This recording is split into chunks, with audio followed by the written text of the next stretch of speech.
Welcome to episode 139. Every board gamer remembers that honeymoon period, the moment you first dive headfirst into this hobby. Yeah, you remember. And suddenly every box on the shelf feels like it's calling your name. Your tastes are fresh. Your collection is growing fast. And every new discovery feels like the next great love. You don't even notice, but your collection has outgrown your apartment, flat, or house, and you're running out of room. But who cares? Luckily, as time goes on, your tastes shift, evolve, and maybe even refine. I don't know that my tastes have refined, but they've definitely evolved. Today, we're taking a playful look at that journey. Both of us have brought 4 games to the table, inspired by that famous Victorian England rhyme, something old, something new, something borrowed, and something blue. We will explore how our personal interests and collections have changed over time. I don't know about you, but my collection has vastly changed. What games still hold our spark, and which ones remind us of where we started? So grab a seat at the table and let's talk about the honeymoon highs, the seasoned wisdom, and the games that have stuck with us through it all. And today I have with me again, I think we were talking before, this is your 4th time on. I've got Craig from Get Into Games. Craig, hello. How are you? I'm good. How are you doing? This is fantastic. I always love having you on. It's always great to see your smiling face. It's been a while. You do a great job. You do a great job of making me look good. So I'm just saying, yep. If I could just have you come move here, my life would be great. Sure, we'll sort it out. Yeah, between you and Becky, man. Oh, you guys. So we can do that. So that would be fantastic. And then we could bind all our games. It would be great. Fantastic. I think that's all we do. We quit this and then ride off into the sunset. I think that's it. Well, the beauty is our country is so big, you can be riding off into the sunset for hours. Yeah. Ideal. So I really appreciate you joining me today. I was kind of in a bind. I was like, I gotta get this episode put together, and you joined me. And you're the one. You came up with a great idea for this. This whole theme is amazing. So, what made you think about the something borrowed, blue, new, and old? Where did that come from? So we were doing the one thing that all board gamers love or loathe to do. I think we say we love it, but we don't. And that is rearranging the calyx. And as you sort of start digging through this Aladdin's cave of board games that you sort of have amassed over the years, you sort of realize those games that you had when you started. We were looking through going, do we still love this game? What? Why did we? What is this? Why? And we were just remembering things like when we started our collection and games that we have. And I think there's a thing when you start board gaming in general, every game is fantastic. Every single game. Yes. You absolutely love. Everything's a great game. Everything's the best game. So you just take them all. And then over time, you become really I think you learn that you don't like the type of game that it is, or actually it was never for you, or you become more picky about the games. From over 4 years of running, Get Into Games and having this this Instagram account and social media sort of stuff, my collection's grown from when I started the account. I was posting, and I was it was a silly thing. I just wanted to post. I just wanted to. We were in lockdown, just get some time out and I'm just keep myself busy. Right. I had 43 games to my name, to my collection. Those 43 games. I remember those days so well. But those or 40 or even less than that, I think. But it was 20 to 40 games, something around there. And I was well, that's 40 days worth of posts. Yeah. That'll do. And then I started doing it and numbers changed. And then I started looking at more games, seeing more games, buying more games, and just seeing how those games and knowing the ones that I've had for the longest time. Yeah. That are still here, still with us today. And then the ones that and now when I look for a game, I know what I'm looking for, and I go, well, I know I like that type of game. Yeah. I know I like those mechanisms. 4 years ago, Craig would have gone, what do you mean mechanism? What are we even doing? And that's sort of where this whole idea of, Yeah. I thought it was quite funny just to think of that and then borrowing like everything. Oh, a game that I love, but I've played someone else's copy and I wish I had it, or I've just played someone else's copy, that kind of thing. Hey, do you remember back in the beginning when you didn't even know what a neoprene mat was or upgraded metal bits and coins, right? Well, that's it as well, isn't it? It's sort of like I would have had a game, and I think my upgrades have only been really quite recent, and thanks to Tinkertown games, like they are just these metal components for everything, and they're just remarkable. Like, and now I've become almost like I have to have the upgraded stuff. I need those shiny click clacks. I don't need that. I don't need it. No. There is no need. I want that. And the difference between need and want is like need. I don't need anything. But I want the shiny ones. Oh, shiny. Shiny. Yeah, absolutely. I'm thinking about when we had like 26 games on our little 2x3 Cadillac shelf, no neoprene mats, no inserts, whether that's broken soaking or folded space or anything. Like, didn't even know that existed, right? And every board game was amazing. Yeah. Every game. Every game. We'd watch like Will Wheaton's Tabletop. Yep, that was the thing. So we got into your Pandemic Colt Express. We saw some really cool games. My sister-in-law had King of Tokyo, Jamaica, Camelot. Mm-hmm. Those things. And this was a time where I found King of Tokyo a very complicated game, and I didn't understand what I was doing. And now, if someone told me King of Tokyo is complicated, I would have to stare at them for a good while to make sure that they were okay. Or even like Jamaica. What if a 5-year-old came up to you and was like, Uncle Craig, I don't understand King of Tokyo? Yeah, I'd stare at them in the same way. Okay, all right. But oh my god, it's just wild. So then our collections just grew, right? And it's because of things like Tabletop. Like, sure, I remember watching Tabletop and going, right, I need Kingdom Builder, I need Suro, I need Dragon Farkle, I need all of these games that you're playing, and I ended up getting them. Yeah, and then realizing, why the hell did I buy Kingdom Builder? That's a terrible game. It is a terrible game. There you go. I said it. No, I get it. You did, and I agreed with you. Still the Yaris winning. Terrible game. Yeah. So now we have all these games, and I don't know. I feel this way. I don't know if you feel this way. I suspect that you do. But have you ever thought to yourself, if only there was back in the day some sort of service where we could like play a game without having to buy it? That would be really cool. Like some kind of almost board game rental service. Yeah. Well, it just so happens that I have a podcast called Get Into Games on Air, and we are proudly sponsored by a company called Rent, Shuffle and Roll. Rent, Shuffle and Roll is a fantastic board game rental service where you can rent board games and try board games before you buy board games. And what's better? If you use the code G, you can get 50% off your first month's rental from Rent, Shuffle and Roll. So remember, GITG50, rentshuffleandroll.co.uk, 50% off. Yeah. Treat yourself. I love that. I mean, am I green? Am I turning green? Because I'm jealous. I'm so jealous right now. I want that. I want that in my life. I mean, it's a great service. I mean, they've got a huge library of games. You can even buy the games from them. So when you like them, they have a small shop that you can actually buy those games. Their libraries are updating constantly. You basically set up a wish list of games.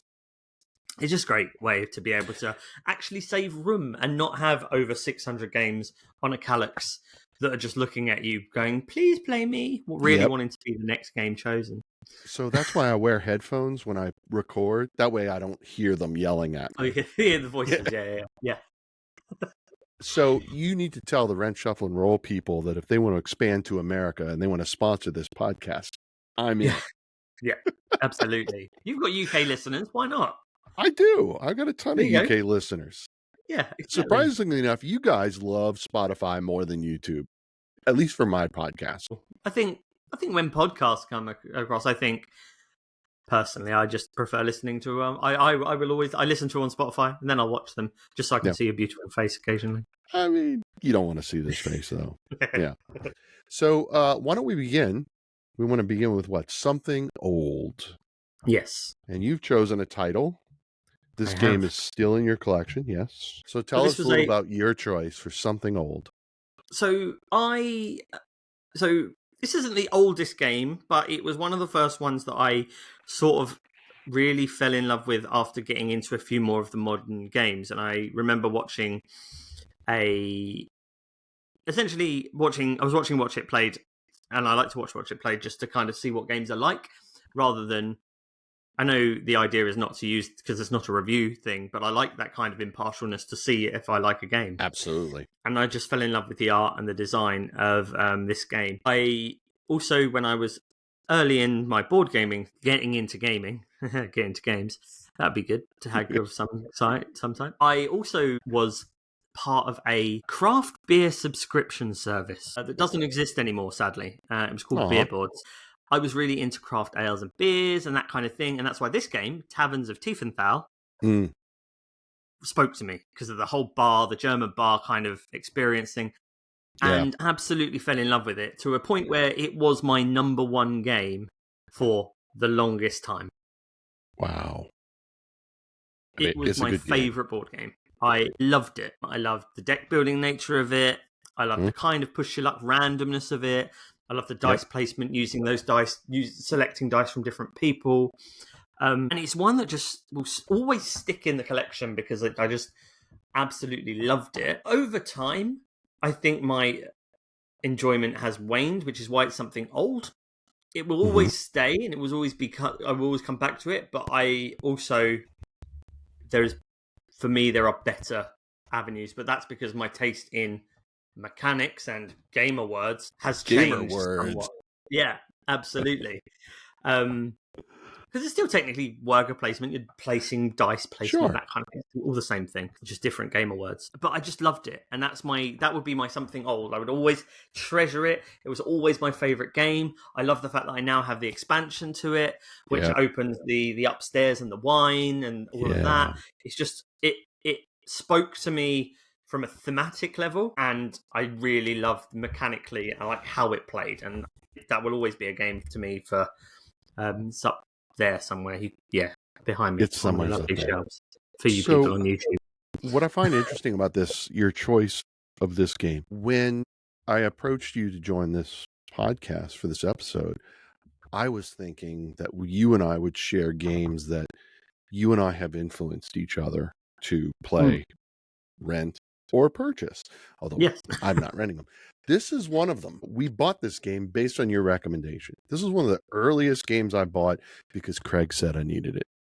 Like, that was it. And interestingly enough, when you and Becky both tell me that Katie and I need a game, that pretty much, like, it doesn't matter what anyone, and of course that goes back to the nature of our relationships, right? But yeah, you talked this game up to me and I was like, hey Katie, we really should try this game out, and then she fell in love with it. And so that's a good yeah, that's a really fantastic game and a great choice. So good.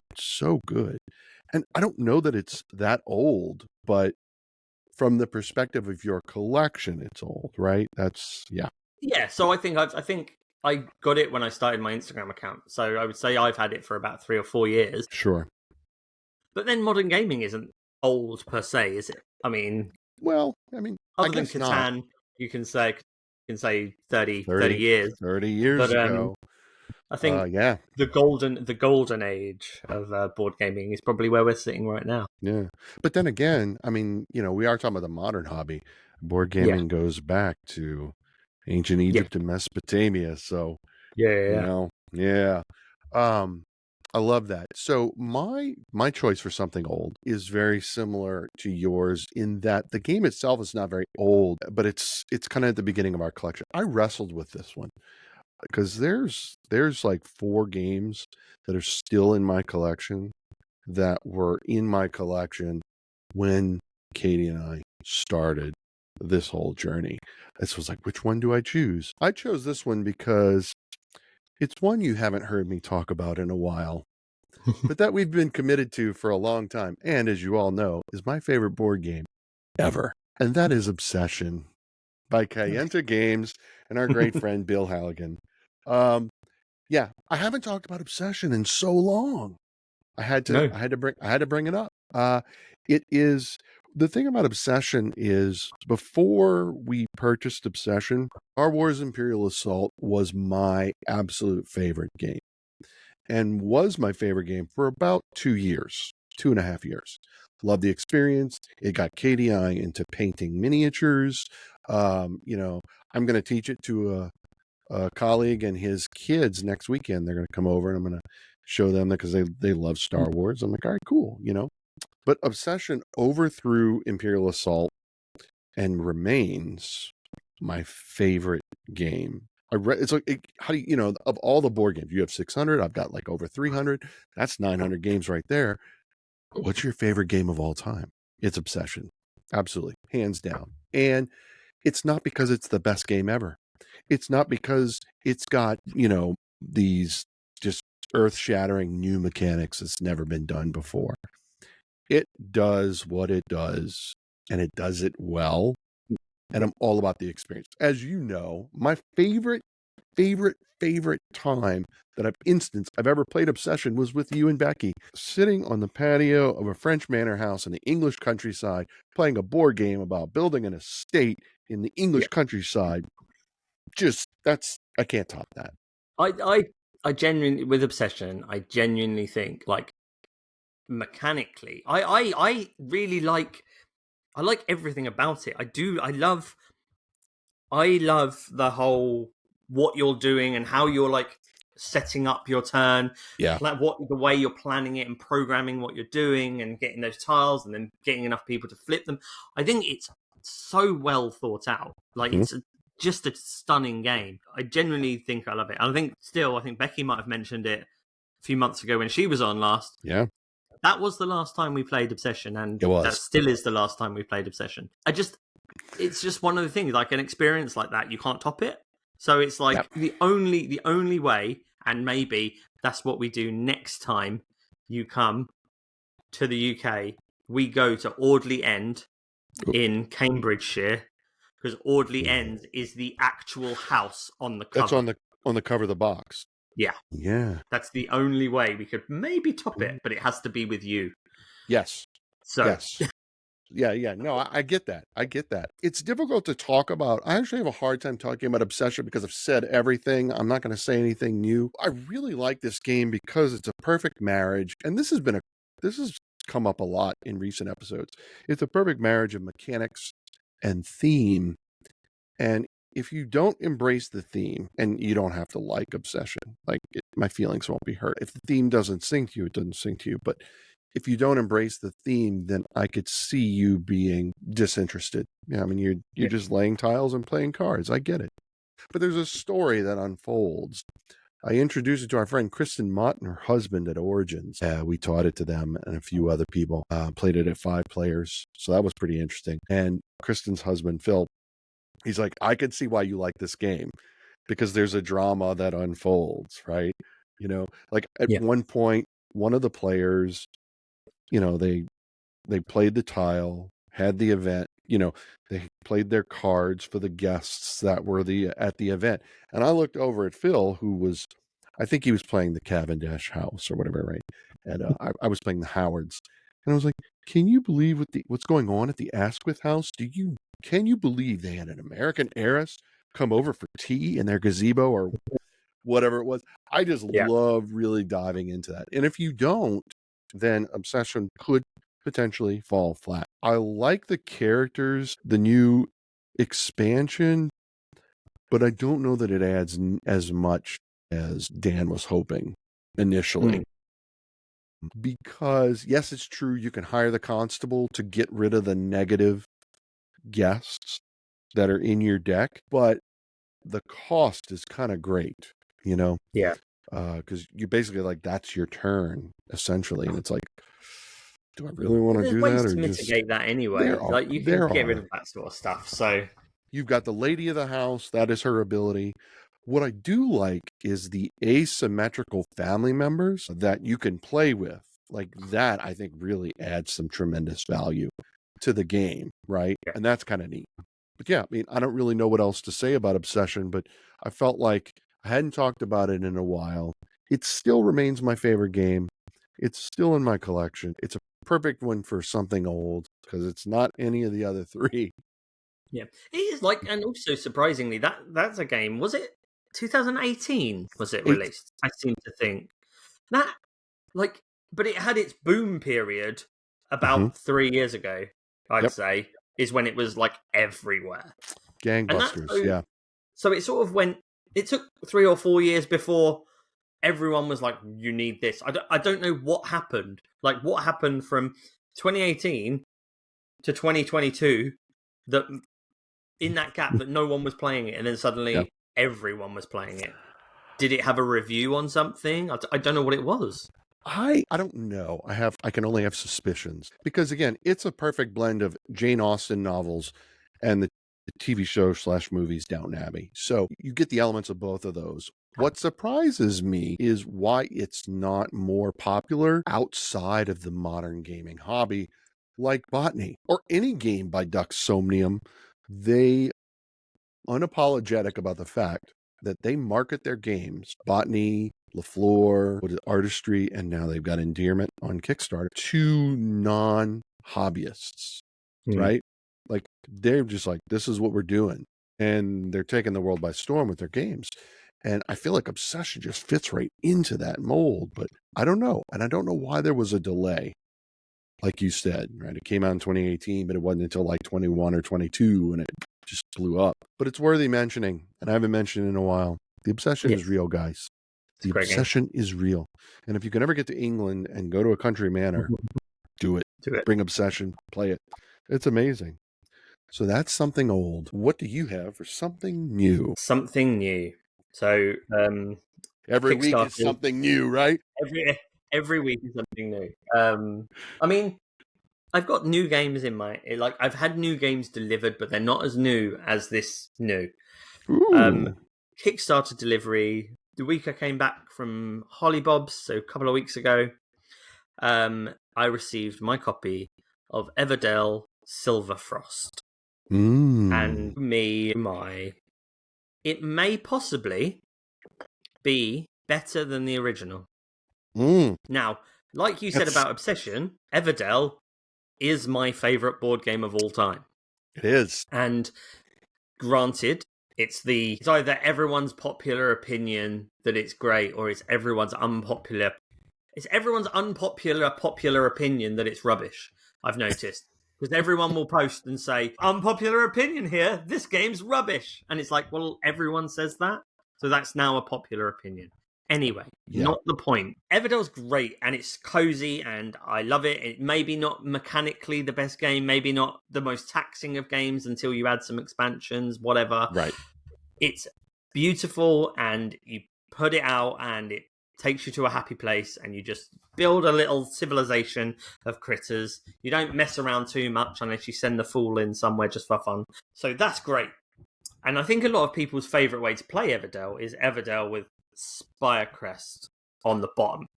Okay, so as someone who's not a fan of Everdell, and I've only ever played the base game, I'm not familiar with the expansion, so remind me of what that one is.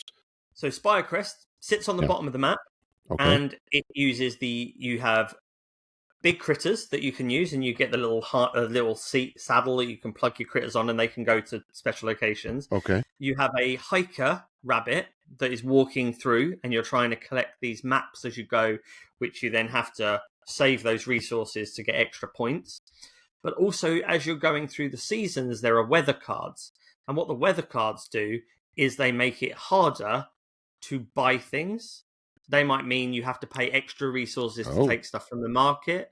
You can't take stuff from the market. Like different things will happen and make it really difficult to play. Like it might cost you more to play cards into into your thing. You might not be able to use forest locations. You might only be able.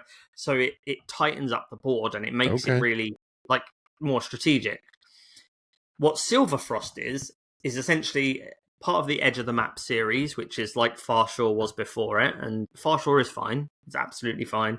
It's a serviceable game. It's a good game. There you go. End of that. Okay. I can't be bothered to get into the argument about that. I'm not here to. That's not your Your podcast is chill and nice and not argumentative.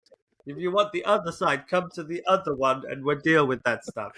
We can argue, but this is not an episode about Everdell. So what Silverfrost is it's the edge of the map, Spirecrest almost side of things. So it's complicated. And you're not just managing your resources. Resources are tight. There's barely any locations to go to. But also what happens is that snow is falling down the mountain and it's covering resource spots. And you are trying to manage your fire to melt the snow so you can actually access those areas as well as go into those things to play your tableau out. But you also need fire to reach certain things. So because there's not many locations to get resources, or they're really tight and hard to get, you have to go and hire big critters like big polar bears and fun things.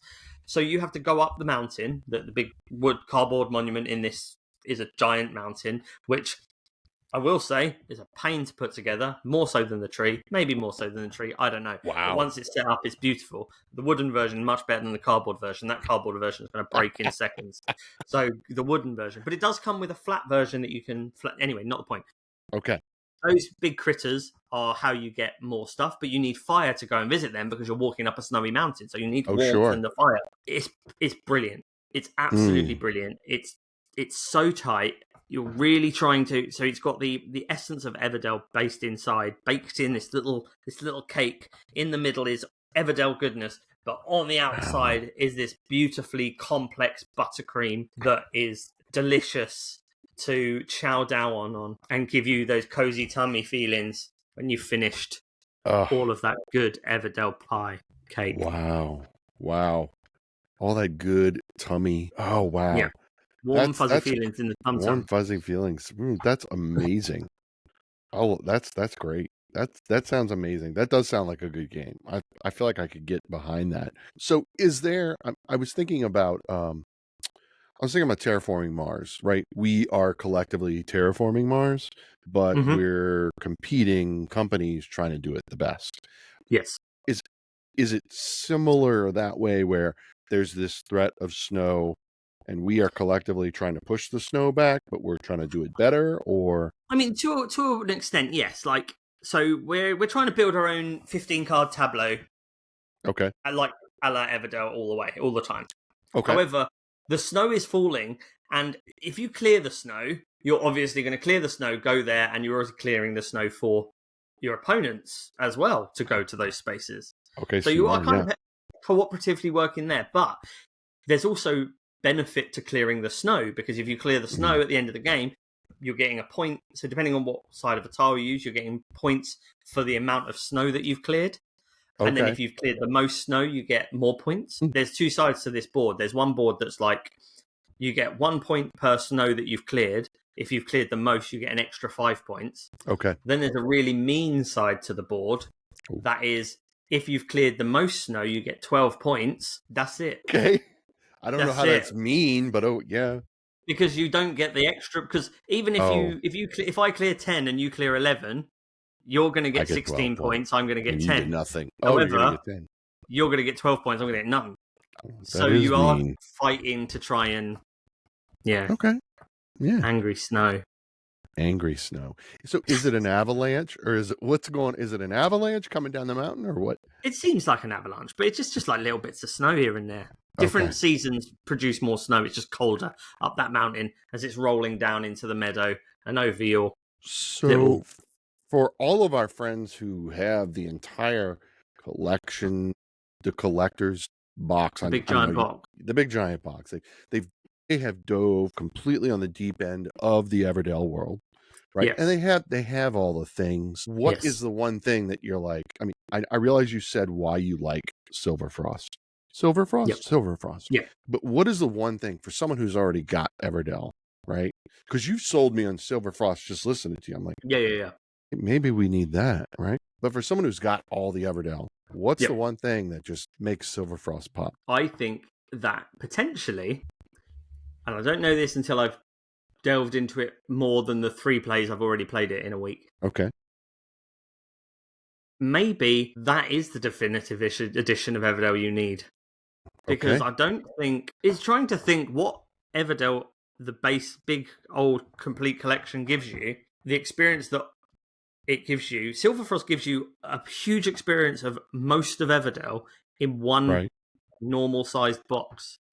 Whereas the complete collection, love it, and there's nothing quite like setting every single expansion up, getting 4 to 6 people around the table and going, let's play a ridiculous game of Everdell Sure. that is much bigger than it ever needs to be. And like, it looks incredible.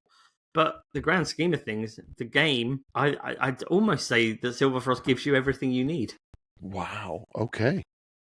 I am definitely sold, and we'll see what the boss says. And by boss, I mean Katie. So I love this. So my something new, it's interesting. When I chose mine, I did not know what yours were, and vice versa. But we're going to stick with the theme of snow. Nice.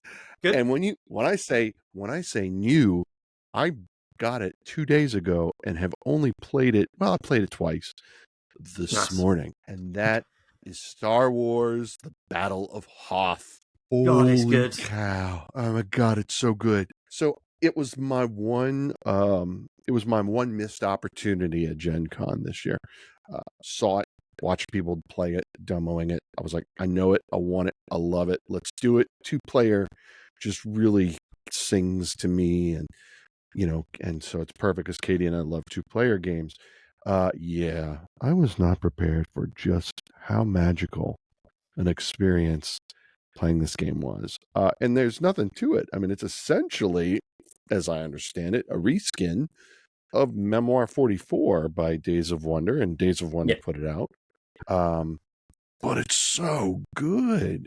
Like, you've got a set of command cards, and there's these really cool card holders on your side. Each opponent has them, and which is fantastic. So if you haven't played this game yet, and you should, you essentially, you have scenarios, you set out your troops accordingly, and they do different things, and they are attacked differently, and it's just, oh my god, this is amazing. So you play a command card, and that command card will tell you activate 3 different units, or activate 1 unit twice, or depending upon the card, it gives you different things. And so you're basically trying to get 4 medals. And what's interesting is when you're attacking a unit of rebel troopers, they have 3 troopers per unit. So you have to take out all 3 of them.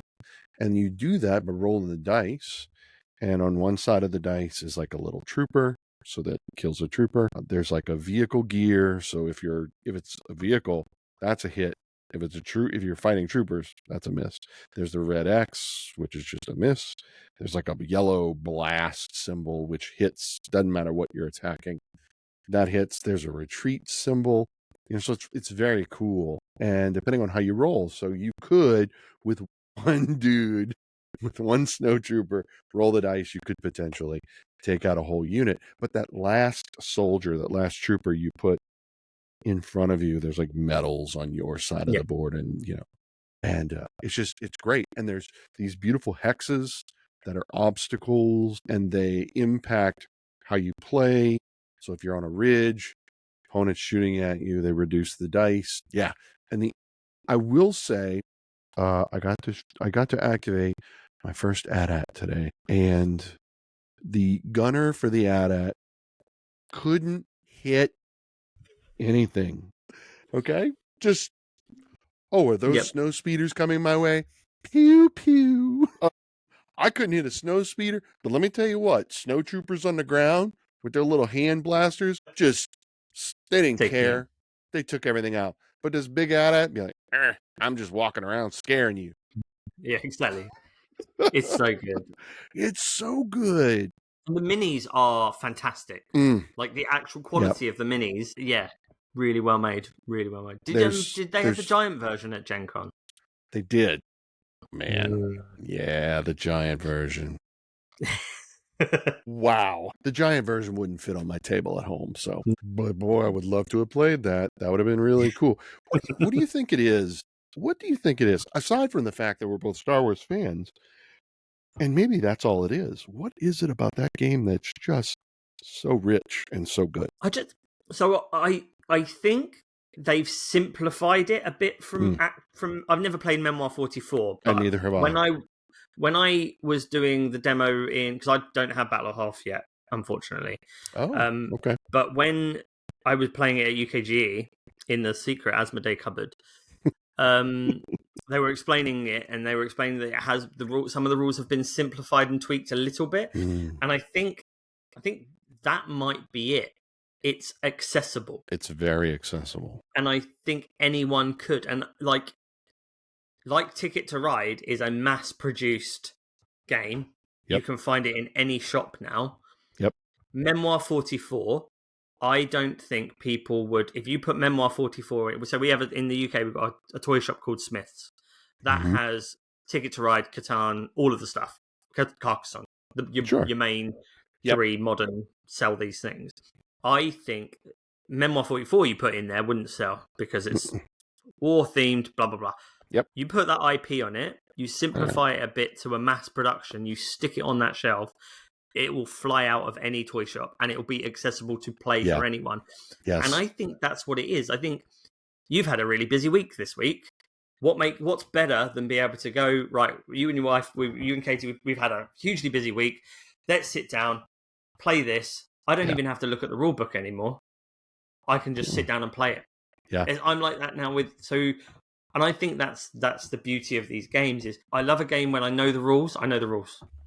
So there are one game that I'm going to talk about a little bit later, which I won't mention now, is one of those games. Fromage is one of those games. Galileo Galilei is one of them games for me now. Like, so good. I could. It doesn't matter how busy my day's been. If I'm knackered or whatever, I could set up those games and just play it. Yep. I don't need to keep refreshing the rules and go. Right. I mean, maybe the angry red wizards in Galileo might confuse me with the math and working out how to score them, but they are called inquisitors. That's what I said, basically. But I think that's what makes Battle of Hoth what it is. It's accessibility. It's just it is, straightforward, simple to the point. And yes, I agree. If you don't like the Star Wars IP, you probably won't like the game. I mean, you would like the game because it's so simple to get on with. But you're not going to buy the game. You're not going to buy a Star Wars game if you don't like Star Wars. Let's face it. That's true. If you're one of like the 3% of the global population, basically, if you're wrong, you're well. If you're wrong, yes. Yeah. Yeah, it's so good. It is so good. And like you said, it's accessible. Like, I don't think you have to like Star Wars. I recently discovered that a colleague of mine had never seen any Star Wars. Believe it or not, I had never seen Star Wars. So, and because we were at Disneyland a few weeks ago, we were at Galaxy's Edge. And so naturally you talk about Star Wars because you're immersed in it. And so I think, though, that if I put Battle of Hoth on the table, I think after 2 or 3 minute exposition of the rules, I think she would be like, okay, I understand it. Would she have fun?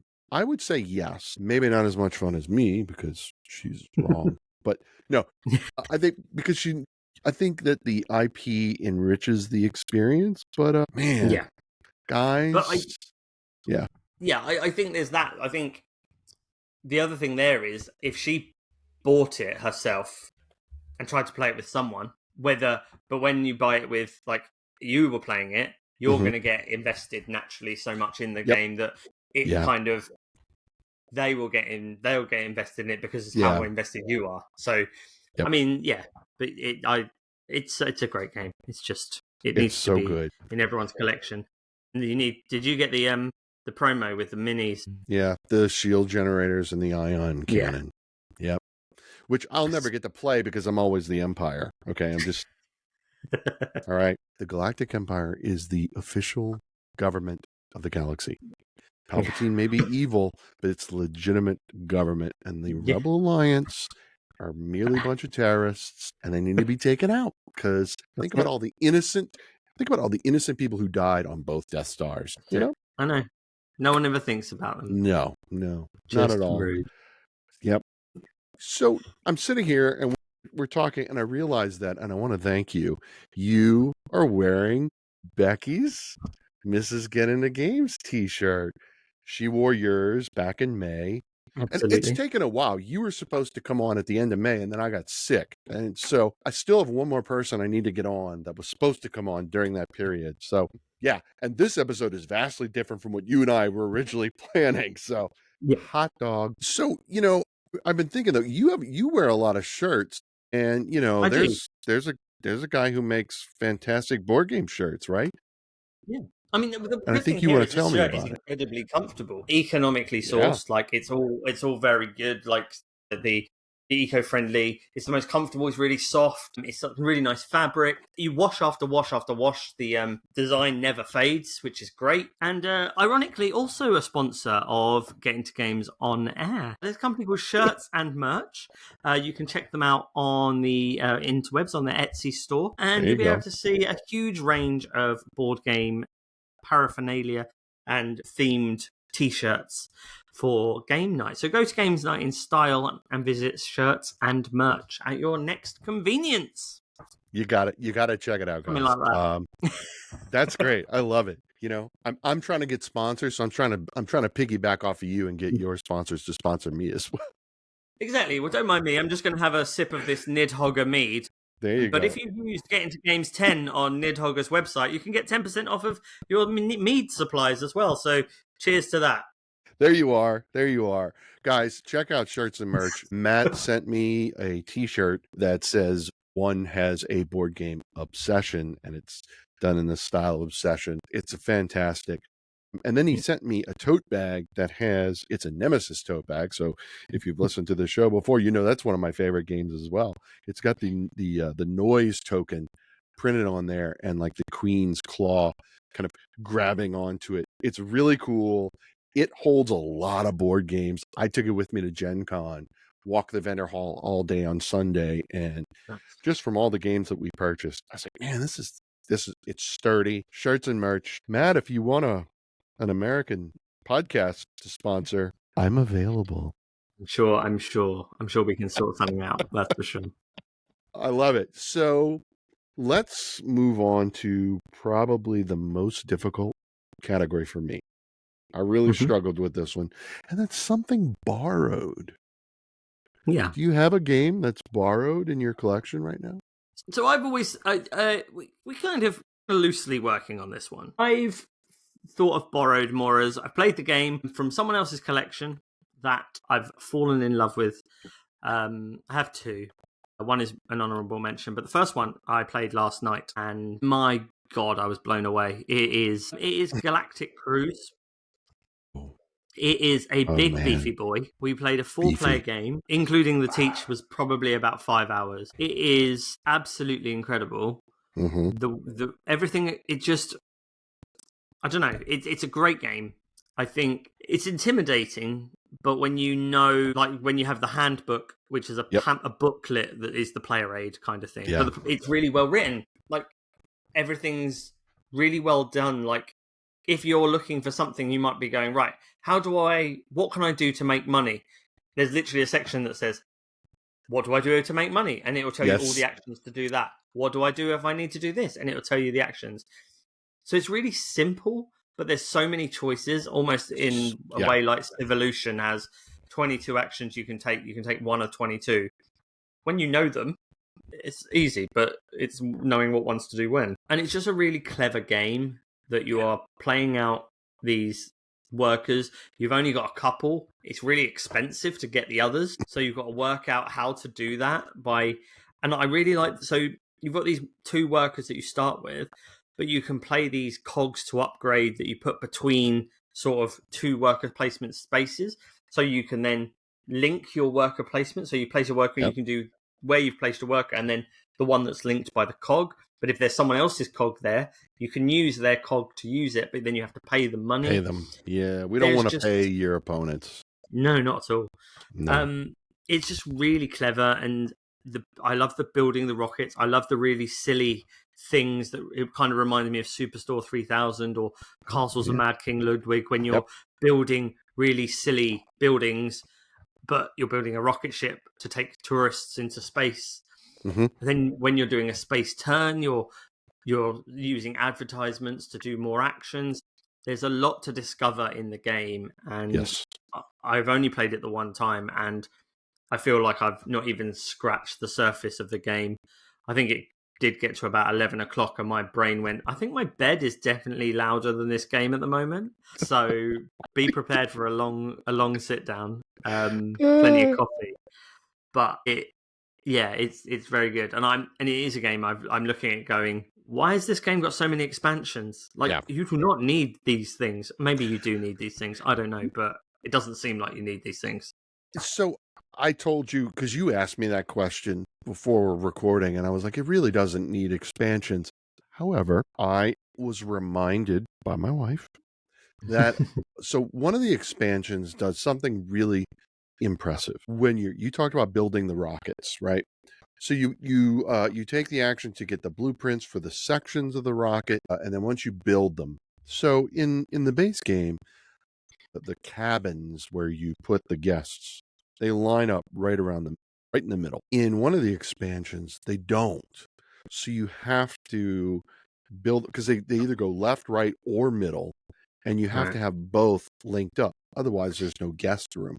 So it makes the purchasing of the sections of your ship a little bit more challenging, a little bit more. You have to really think about strategically the construction of your rockets before you launch them, which is pretty cool. If you haven't played Galactic Cruise, you start the game with like the engine and the cockpit for free, and they're free throughout the game. So if you want to build a second one, that's automatically free. It's the middle sections where you have cabins, you have to pay for them.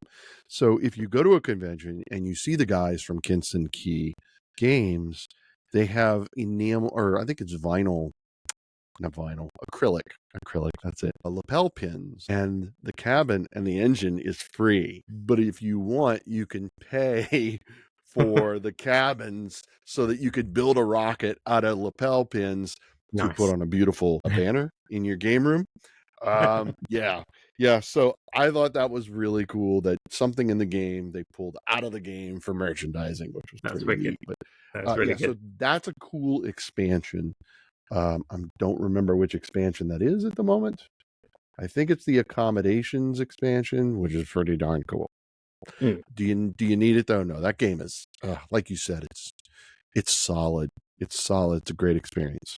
And the board's modular anyway, so like you've got the board has places which has got everything like really well linked together. Like you can select where you want to go, and you can advertise for it, but you can modulate, you can change that and move them around. So you have to go to different places and make it more complicated for yourselves. And it's very cool. It's a really good little massive big chunky box. And again, like it's also setup did take a bit of time, but the actual insert of the box is so well designed that everything comes out how you want to set it up. And it's a table hog and it takes up all the room in the world, but you can play everything and set it up pretty quickly, really. And if you know what you're doing, it's super quick.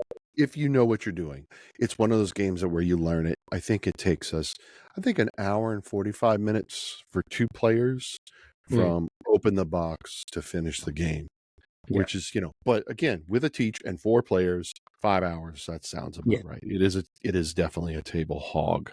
You are correct. Galactic Cruise, we've talked about this game a lot. It was one of Adam and I's. We're looking forward to 2025. This is going to be up to another episode. You'll have to come back on. We'll have to talk about, we'll need to do a recap of 25. But it also doesn't feel like a longer game. It doesn't feel like it takes 5 hours. No, it doesn't. It's so good. It's so much fun. I was thinking about it as something new, But I got Battle of Hoth 2 days ago, and that was just perfect. So it was kind of a no-brainer. Yeah. So we've had drinking in a tavern. We've had battling in the snow, or battling the snow, as it were, in Everdell. We had building an estate on the countryside, and now we're out in space. So that's quite a journey we've been on in this last just under an hour. I love that. Yeah, absolutely. Well, I mean, my honourable mention, if you want me to Yeah, go do that ahead. now, and bring us straight back down to earth.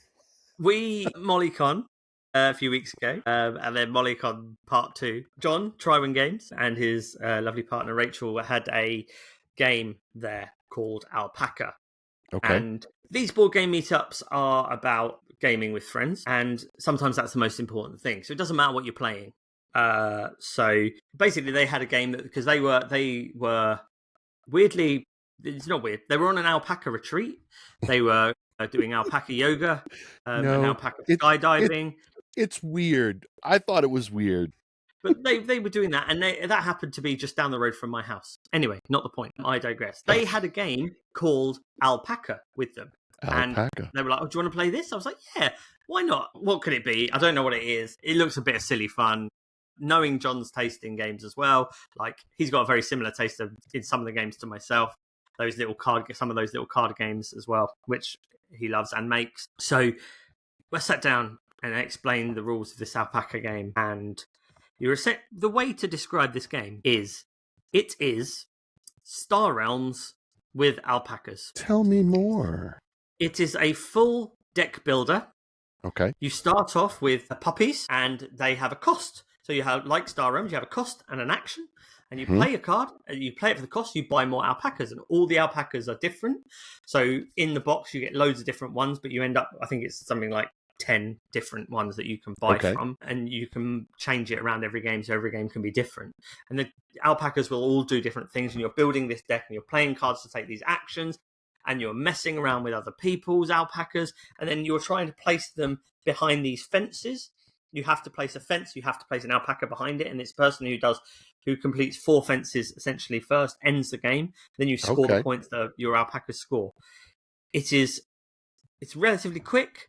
4-player game that we played on MollyCon Day 2. Took quite a while, but we were being really mean to each other, and it was just incredible. It is an Italian game. It's made by an Italian. They got it from Essen. I can't find it anywhere. I'm desperate to find it, and hopefully it'll be at Essen again this year, and someone will be nice enough to grab me a copy. Yeah. But it is absolutely amazing. It's so good. And it's just a pure deck builder. And if you love a deck builder and you love alpacas and incredible artwork, there you go. Yeah, it's brilliant. And I cannot recommend it enough, and that is definitely something borrowed. Something borrowed. So is it, do you have a copy with you now that is currently? I don't have a copy now, unfortunately. No. Okay. That is definitely with them. You have definitely stretched the concept of borrowed in this category. I borrowed them. I borrowed the people, and they brought their game. So I borrowed John and Rachel, and I borrowed May and Chris yesterday. I borrowed them, and they happened to come with a game. You are lucky, because I would love to borrow John and Rachel, because they're just some amazing people. That's fantastic. So my something borrowed is actually borrowed. Yeah. So I have a prototype for a game that has not yet come out. Nice. And I had to reach out to the designer and be like, can I talk about your game on my podcast? Because I don't want to, He's like, no, you totally can. You can do it. And the name of the game is probably not going to be the name of the game when this game comes out. Take everything I say for a grain of salt, because it's a prototype. But it is in my possession to playtest, so it is currently borrowed. And that is a game called Lurk. You can see it right here. And right next to it, too. For some reason, I got 2 copies. I don't know. There we go. Look at that.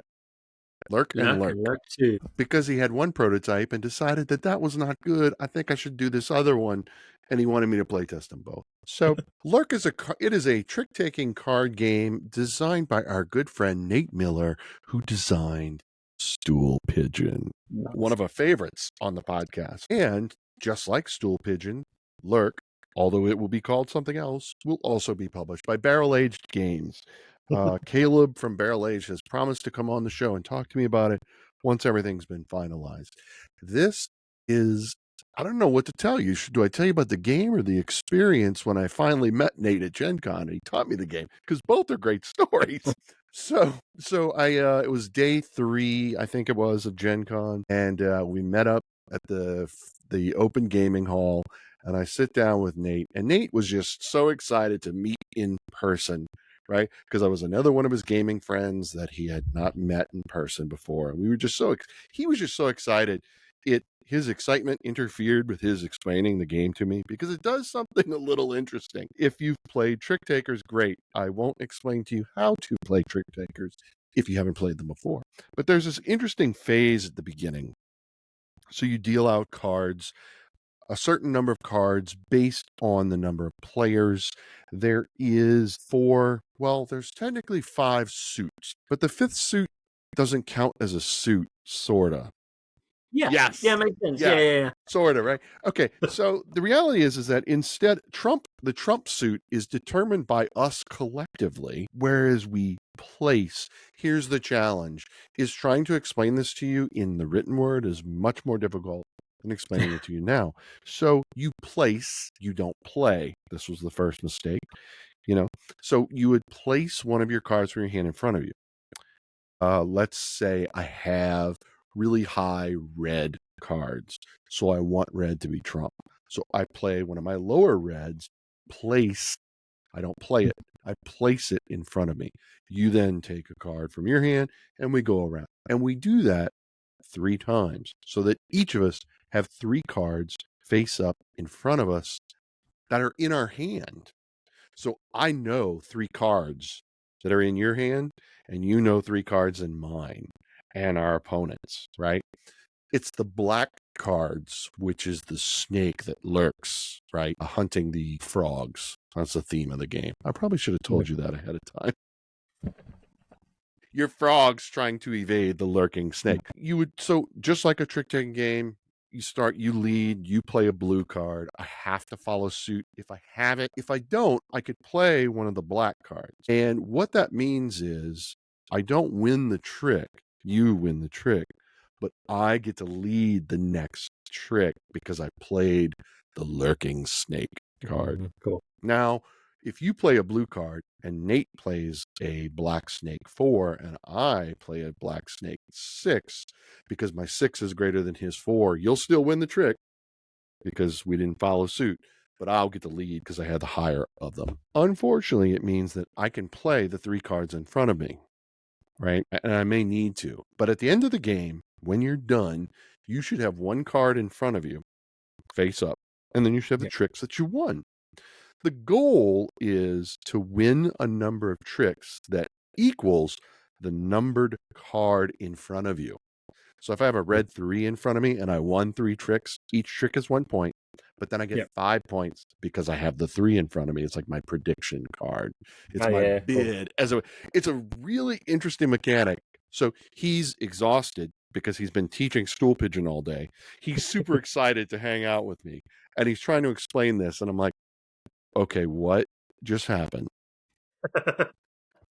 So then our friend Angel, Board Game Angel, who designs some amazing t-shirts as well and sells them on Amazon, so you should check those out. She joined us at the table, and I'm like, okay, Nate, let me explain it to Angel. If I can explain it to her, it means that I understand this game. And she got it. So we played. And the thing is you play a number of rounds equal to the number of players. So, and then the highest number wins. So there you are. That is Lurk. That is cool. Soon to be named as something else. And apparently I have like 30 text messages on my phone right now about rules changes that he wants me to try out. So again, you can take it for what it is, but that is Lurk. Yeah. Nate Miller's got another great game coming out to Barrel Age Games probably next year. Be on the lookout for that. And it's borrowed because I don't own it. So see, I didn't. Right. Okay. Well. Yeah.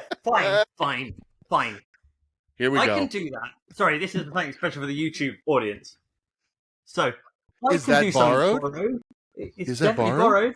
It doesn't exist.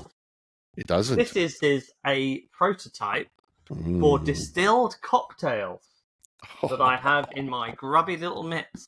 yes. So in here is all the bits, some of the bits, most of the bits that is coming live on Kickstarter very soon. Very, very soon.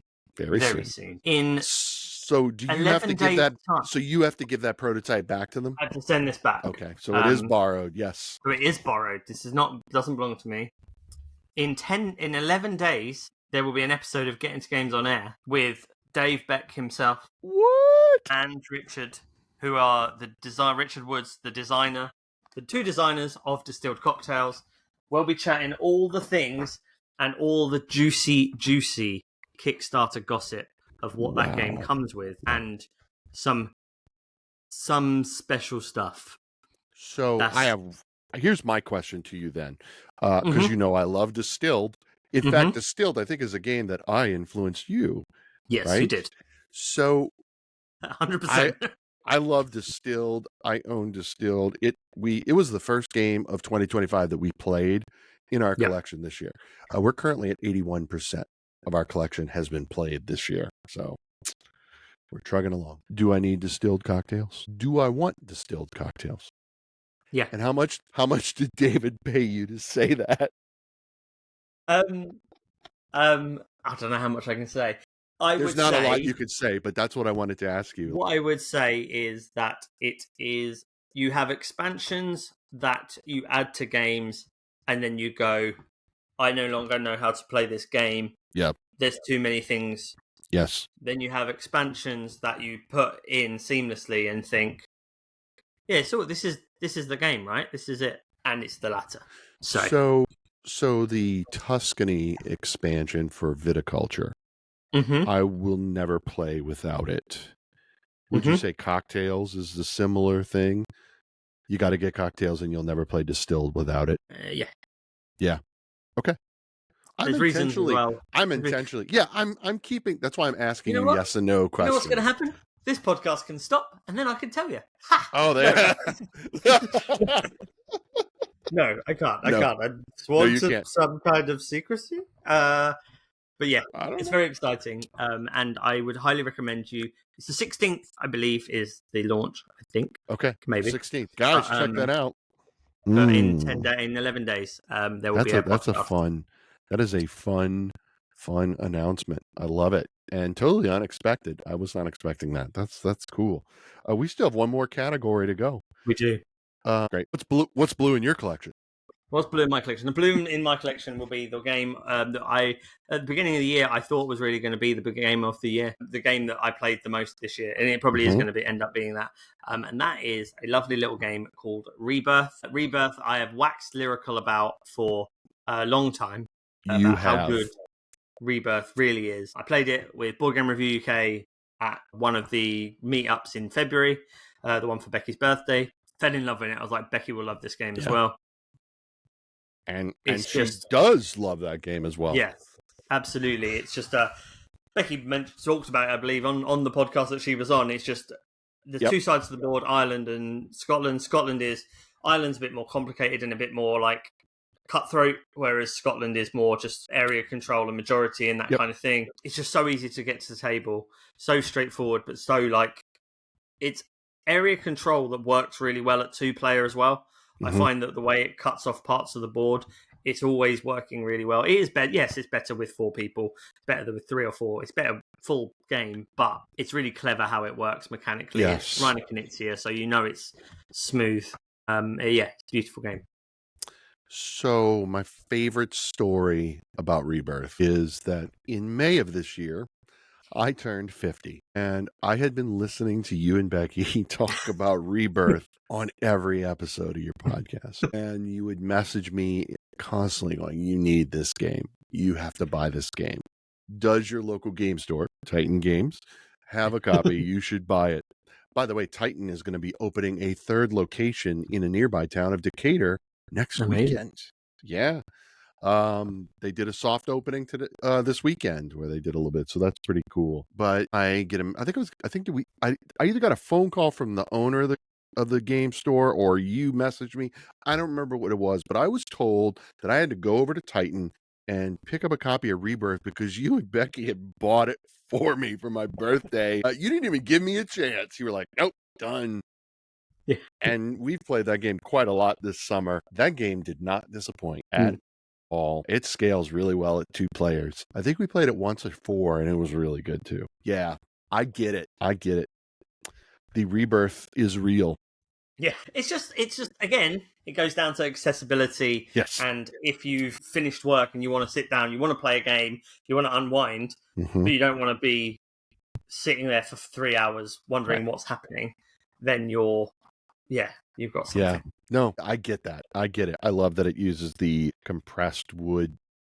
Yeah. The rewood stuff. Rewood stuff. Unfortunately, though, mine's just a base game, so I got the rewood components, but I also have the cardboard components. So I'm gonna have to have some friends in the UK send me some cool upgraded bits for that. Yeah, maybe when I turn 51. Yeah, that's it. We've I did find that is my only thing. So Nick has got he backed the Kickstarter, so the limited edition run signed by Reiner Knizia, and all the tokens are thick, chunky boys, but thick. And the printing, the symbol on the back is central on every single punched out token. On ours, it's quite thin cardboard, or on my copy, and the printing isn't centralized on every token. So printing's a little off. So sometimes, I've upgraded mine. A good friend, Your Turn Board Game, Amy, she has a 3D printer. She's 3D printed me some components, new tokens for it. The main reason for that, and I like the whole rewood cardboard, and it's all eco-friendly and stuff, and putting plastic into the environment, I hear you. Yes. But I can tell you what's on the other side of the cardboard because I played it so much. I know that if the token is off to the right, almost off the thing, I'm like, well, I know that's the 3 houses, so I'll pick that one intentionally. Like, sure. I obviously wouldn't do it. I would try not to do that, but my brain would be like, I really could do with 3 houses right now, and I know they're there. Yeah. So that's unfortunate for me. And I've noticed another copy, they're not perfectly aligned, whereas the deluxe one, perfectly aligned. Okay. 6 of one, half a dozen the thing about the environment though is it's a rebirth of Scotland or Ireland because there was some sort of cataclysm, right? That's the setting of the game. It was some sort of environmental or climatological disaster. 100%. There's a theme, isn't there? There's 100%. There's really a theme. There is a theme. Yes, you're talking of so that's why it's rebirth, because you're trying to be environmentally conscious. So yeah, I get it. Having plastic pieces is a problem, but yeah. Guys, Rebirth is just so good, so real, so accessible. It's interesting that I think Galactic Cruise is probably the only really heavy, complex game we've talked about so far in our options. So my blue, Battle of Hoth could have played that role as well, but I was like, okay, you know what? I picked Star Trek Star Realms, which is right here. Not only is the box blue, many of the cards are blue, as the Federation, blue and white. There's a nice little folding player mat. There isn't a lot to say about this game, other than the fact that it's fantastic and sings and warms my cockles. I think I've heard you say that. It is Star Realms. It is just the IP of Star Trek printed onto that entire mechanic. It will not surprise you if you've played Star Realms before. I don't normally like reskins. I'm usually like, geez, do I really need this? I tend to be very forgiving because it's Star Trek, which I love because we started with Star Wars. We're going to end with Star Trek, which I love just a little bit more than Star Wars, but I love them both completely. They're not at odds with one another. Star Trek Star Realms is beautiful. I've heard some complaints that it's not artistic. They actually used photographs and stills from the TV series. I don't mind that at all. It really, I think the best thing about Star Trek, other than the stories that unfold and are told to you throughout all the iterations, ships are just so cool, And we picked up at Gen Con, talking to our good friend Danielle Reynolds, who works for Wise Wizard Games and is the director for Wacky Wizard Games. She's like, you need the Borg expansion for Star Trek. And I do. It's incredible. It makes the game cooperative, which I love. Sign me up. I don't have to fight with my friends. It's really interesting the way that they managed to capture the adaptability of the Borg, right? So when you attack on your turn, when you attack the Borg, and if you use a Klingon ship, then no one else can attack the Borg with a Klingon ship. Same for the Federation, the Romulans, and the Dominion. And then there's like you've got the Ferengi Marauder, which is the basic generic attack 2 or gives you 2 cash. And so it's neutral. And there's a big token for each one of those 5. Once all 5 tokens are out, you remove them and their adaptability vanishes so that you can, and that's to mitigate, so that you can attack with the Federation again. And then once someone attacks with the Federation, no one else can, and you do that over and over again. So you're working really well with your teammates to be like, okay, you need to focus on building Klingon ships and I need to focus on Federate or whatever. But you also want to make sure I have 1 or 2 just in case, because when it gets to my turn, and if you, because of the way you drew the cards from your deck, it's really incredible. It's really incredible. Yeah. And there's the Borg ship moves, it slides on the market and assimilates one of the ships from the market. The more ships it assimilates, the more powerful it becomes. It's really cool and totally cooperative, and I love it. And everyone should play it. Star Trek Star Realms. Yeah. It's blue. It's in my collection. And the Borg. Yeah. Resistance is futile, Craig. Absolutely. I do. Yeah, I think that's it, though. I think I would probably play the Star Trek version of Star Realms more than Star Realms as well, just because I think the IP talks to me more than the created IP of Star Realms. I like Star Realms, but I'm not big into Star Realms. Like the Star Wars deck builder does Star Realms as well, but it does it slightly differently. And they're releasing a individual packs now, like, so they're doing a Mandalorian like set. Oh, yeah. So you can add it to that. But I think Star Realms is a great game, and I think just adding an IP like Star Trek is ideal, and it's a no-brainer. And being able to make it. Yes, no, I love that. The fully cooperative is like, I won't play without the Borg now. Just gotta do it. So that is something old, something new, something borrowed, something blue from our collections. Absolutely. Yeah.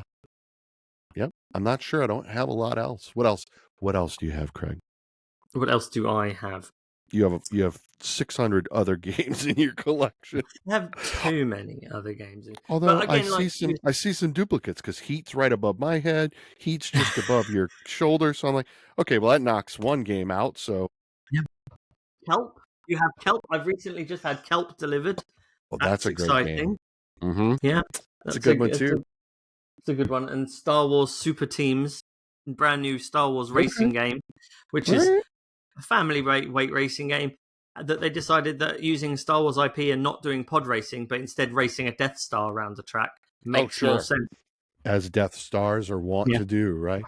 So we talked about part of the introduction and setup of this episode. We talked about our tastes evolving. So, you talked about where you had like 40 games in your collection and everything was great and you loved them all. I had 20 or so. No inserts, no neoprene. Every game was amazing. And now we're sitting at hundreds of games in our collection. How has your tastes evolved? Like, it's crazy to say, like, I've got more games, but my taste as I'm more picky, which doesn't make sense considering I've now got millions more, hundreds more games, and I'm more picky. But I found myself, I've noticed like a lot of, so one of my friends have got into the gaming hobby, and they're like, yeah, I need to play all the games. It's like, okay, I remember that. I remember wanting to play all the games. Yep. But not all the games are good. I've become more senile and fickle. I've become more vocal about the games that I dislike or don't enjoy, and I think that's it. I'm more picky about my time. If I'm going to play a game, I want to be wowed by it. I don't want to be, it was fine. I don't want fine. I want something different. I don't want to buy a repeat I don't want a game that does the same thing again. Yeah. But then I'll have loads of games behind me that does the same things again. So really, I can't say that either. So you're a hypocrite, is what I'm hearing. I think, yeah, I'll admit it. I think the weight of the games that I like to play has shifted. I think it's gone from not knowing how to play King of Tokyo, playing things like enjoying Ticket to Ride, I still enjoy Carcassonne, but that's not the point. Enjoying, I do too. Enjoying those games, but those being the only games I'm playing. Kingdom Builder was really complicated when I first got it. I couldn't get my head around it, and then before we sold it, I played it, and I went, so you flip a card and put a thing. Yeah, no, but what else do you do? And I know I was sitting here, essentially not arguing, and not shouty arguing, but arguing with Becky, going, no, there's more to this. There's so much more. We're not just flipping a card and putting a thing, doing a thing, trying to connect things based on where we're putting our little houses, trying to connect it to card. Like, no, we are doing that. We are 100%. We are 100% doing it. What did I find complicated about that? Is it the rule book? Was the rule book overly complicated for flip a card, put a thing? I just think my taste in complexity of games has changed. Yeah. I would much rather play a SETI, an Arnuk, Everdell, a Viticulture, a Scythe, maybe a Tapestry. I'd much rather play those sort of games and get more out of it than something lighter. I think that's where I've changed. Right. Yourself? So I agree with that completely. I'm thinking about because I talk about community so much on the show. Your friends who are new to the hobby, right? What advice do you give them? And anyone listening, you got somebody new. I picked up a lot of new listeners recently. I think that has a lot to do with our very first giveaway of Catan. Hitting 30 years this year is a big, and I think about how Catan, which could have been my something old, I still have it in my collection, and it's the very first game that got me in the hobby, and how different I've come. But what do you tell your friends who are new to the hobby? Like, do you have one piece of advice that you kind of like, hey, you should think about this or whatever? I think not getting caught up in the hype is one thing. If everyone's talking about something, check it out first. Try and check it out first. Try and find someone with it before you just buy it. Rent it. Kind of like rent, shuffle, and roll. Yeah. But and I believe there's a code for that too, isn't there? A code for rent, shuffle, and roll. 50% off with GITG50, you'll be fine. But I think there's definitely ways to not everything's great, and not everything has to be great. And don't worry about a game don't worry about not liking something. Right. Don't worry about everyone loving a game and then you not liking a game. I don't know, there's that pressure. Not every game is great. Like, people want to, and I understand you want to try everything. Like, so our friends, I've basically gone through the Calyx today, and I've got loads of games that I'm kind of like, I'm done with. And I just said to Neurodicey, who are living down the road from me, a couple of doors down, do you want these? Because otherwise they're gone. Like, I don't. And they were like, yeah. And I was like, okay, cool. You can have them. They're gone. They're out of my way. But it's like, I get it. You want to try them. That's fine. Try them. If you can try games and see if you enjoy them, or see if you enjoy mechanics. Look at the mechanics. Go, oh, this is got something called this. Like, look at Board Game Geek. You use it as a. Don't look at the reviews on Board Game Geek. Right. They're atrocious and they're terrible. But if you like a certain game, Google that game. Look at the mechanics of what it is in the game. Card drafting, worker placement, deck building. That's what I like. Okay, then search those mechanics and find a game that's got those in it. You'll probably like it.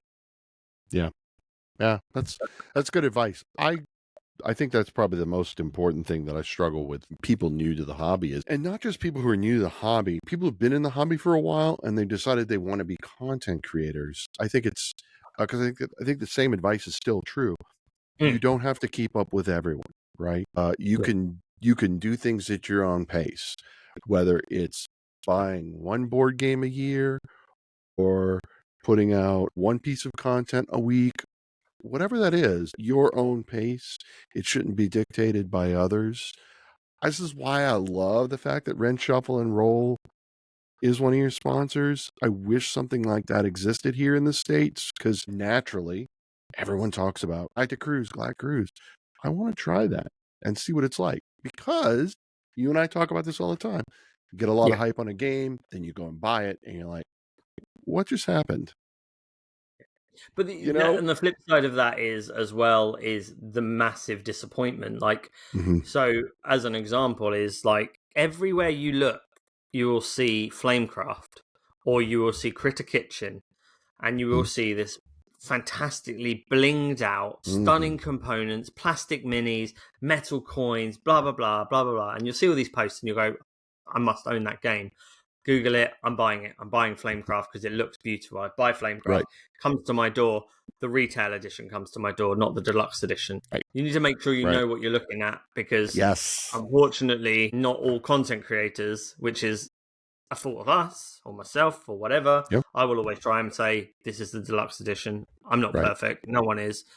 It doesn't matter at the end of the day. But make sure if you're trying to advertise something, which is what you're doing, and someone goes, I want that based on your post and your advertisement, and they buy it and they don't get those wooden components, they get cardboard coins, they're going to be disappointed because they're not getting the same thing that you've just just sold. I think it's just the thing. You just be careful what you're buying, and just find something that's interesting to you. Get an IP that you love. Like, for example, Gwent at the moment. People who love The Witcher, they played The Witcher. People are loving Gwent at the moment. I do not know anything about The Witcher, and I played Gwent. It's absolutely fine. It's nothing special to me. I can list off a million deck builders. We've spoken about deck builders that are better. We have. Yep. But for people who love The Witcher, that's going to be a perfect game for you. So if that's an IP that you love, go for it. Try it out. Yeah. That's why there's board game conventions. That's why there's shops. That's why there's places that you can visit to try these things out. Yep. Because I know there's not as many of these in the UK, but definitely in the US. Find a local regional board game convention near you that has a games library, or more importantly, a play to win. Love the play to wins. I like to see that more and more. It's a really great opportunity. Katie and I can just run through a lot of games in a 3-day convention that doesn't have all these events and massive vendor halls and everything, and it's all about gaming. We could try out a lot of stuff.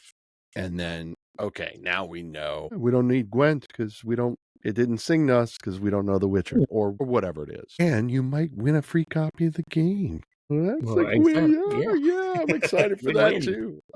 Men Nefer, I've talked about it a million times. Men Nefer and Civolution, you mentioned it here. We won both. We each won a copy of that at the beginning of this year. So, it's the way to go. So just, I'm all about nurturing a sense of community, and I realize hype is a challenge, whether you're a content creator or just a gamer entering the community. So we want to nurture that. We want you to join us, and we want you to stay, because there's some amazing people in this community, and just, do your own thing. And as I always say, be kind to each other and keep playing games, right? Absolutely. That's kind of it. So for any of my audience, welcome to all the new ones. Where can they find you? I am Get Into Games on all of the things. I'm Get Into Games on TikTok, on Instagram, on Facebook, on X, on Blue Sky. I'm on YouTube. I'm on Twitch at some point soon, maybe in the future. That'll be fun. That's going to be a thing. I'm on all the things. I'm very busy. You are doing busy. Stuff. So just give me a follow. In 1 month, we are starting up Boardtober 2025.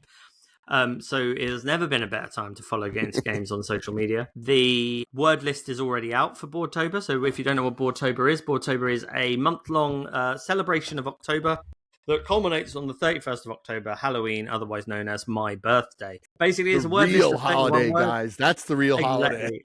The real reason for Boardtober has been uncovered. Oh no, everyone's shocked. 31 words, word prompts, take photos, make content about board game related stuff. Using these 31 words as hints and topics, make it as vague as you like. make it funny, enjoy yourself is the most important thing. You do not need to take part in all of it or any of it. You can take 1 or 2 photos, and that means the world to me that anybody would use any part of Boardtober and just enjoy the experience, building a community, celebrating everyone's creativity, and just loving everything that we do online in this world we're living in. You can have one safe, happy space, otherwise known as Boardtober. And also with Boardtober, as a thank you for joining into the experience that is Boardtober, following me and enjoying the content and being as supportive as you were, because I can't do anything without you. We will currently have a list of sponsors for Boardtober. I currently have a list of games and things, prizes, giveaways. I've got more giveaways than days of the month. Just going to say that as a slight thing. So there's going to be a few prizes to be won and giveaways. So make sure you're following along, because you could be winning some fancy games and things. So Wow. That's where I love it. Give me a follow. There it is. Yeah. I love that. That is fantastic. Guys, thanks again. Thanks for watching. Greg, thanks for being on. This was a lot of fun. It's good. Yeah, so be sure to like and subscribe. Follow us on Instagram at Meeple2Meeple, and same on YouTube as well. We are in the middle of our Catan giveaway right now. Catan, not Catan, as we learned from Pete Fenlon a few weeks ago, episode 135. So be sure to check that out. And as I always say, be kind to each other, and let's play more games.